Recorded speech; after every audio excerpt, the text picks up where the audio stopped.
خبر شامل کرتے ہیں چیئرمین ڈسکا پاکستان آرائی نیوز کے چودھری رحمت علی سے۔ مسجد الحرام اور مسجد نبوی میں افطار دسترخوان سج گئے۔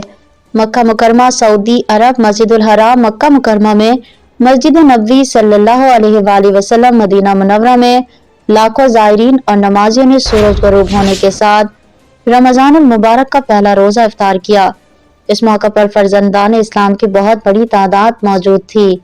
سعودی خبر رساں ادارے کی رپورٹ کے مطابق حرمین شریفین میں افطار دسترخوان سجانے کی قدیم روایت ہے۔